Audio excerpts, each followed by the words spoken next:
جناب حسن مصنع میدان کربلا میں اپنے بھائیوں کے ساتھ حضرت امام حسین علیہ السلام کے قافلے میں شریک تھے۔ آپ میدان کربلا میں یزیدیوں سے مقابلہ کرتے ہوئے شدید زخمی ہو کے بے ہوش ہو گئے، یعنی آپ روز عاشورہ میدان میں آئے دلیروں کی مانند جنگ کرتے کرتے زمین پر گرے۔ جب فوج کوفہ شہیدوں کے سر قلم کرنے آئی تو دیکھا کہ آپ ابھی زندہ ہیں۔ تب آپ کو اہل بیت اطہار علیہ السلام کے شہداء کے ساتھ رکھا گیا۔ شہادت حضرت امام حسین علیہ السلام کے بعد جب آپ کو ہوش آیا تو یزیدی فوج آپ کو بھی قیدی بنا کے لے جا رہی تھی۔ تب کچھ یزیدی لوگوں نے یہ چاہا کہ آپ کو بھی قتل کر دیں، مگر آپ کی والدہ کے قبیلے میں سے ایک شخص جو کہ کچھ روایتوں کے مطابق آپ کے ننالی رشتہ دار اور کچھ معتبر روایتوں کے مطابق وہ آپ کے ماموں ہیں،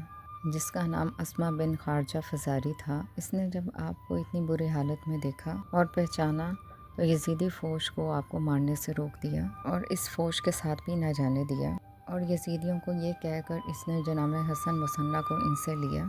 کہ یہ ان کے قبیلے میں سے ان کے رشتہ دار ہیں، اور اس طرح اسما بن خارجہ جناب حسن مصنع کو اپنے ساتھ کوفہ لے گیا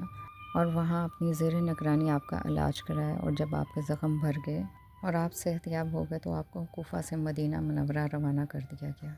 جس طرح حضرت امام حسین علیہ السلام کی نسل پاک جناب حضرت امام زین العابدین علیہ السلام سے چلی،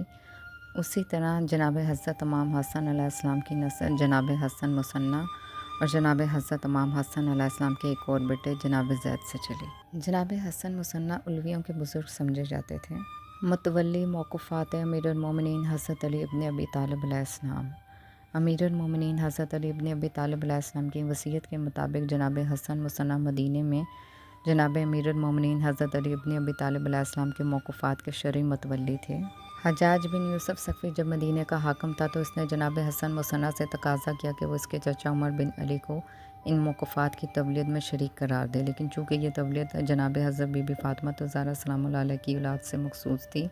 اس لیے آپ نے انکار کیا اور شام میں عبد الملک بن مروان کے پاس گئے، جہاں اموی خلیفہ نے بھی حجاج کو اس کام سے منع کیا۔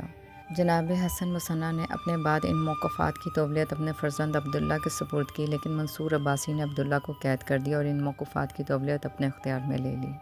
جب عبد الرحمن بن محمد بن اشسکندی نے حجاج بن یوسف ثقفی کے خلاف علم بغاوت بلند کیا اور اپنے آپ کو خلیفہ نامزد کرنے کا ارادہ کیا، تو چونکہ لوگ اس وقت خلافت صرف کرشی شخص کی نسبت قبول کرنے کو تیار تھے، اس نے اس کے متعلق علویوں کے بزرگوں حضرت امام سجاد علیہ السلام اور حسن مصنع سے خط و کتابت کی۔ جناب امام سجاد علیہ السلام نے اس تقاضے کو رد کر دیا اور جناب حسن مصنع نے بھی حکومت کے خلاف بغاوت کرنے والوں کے بیعت توڑنے کے احتمال کی بنا پر اسے رد کیا،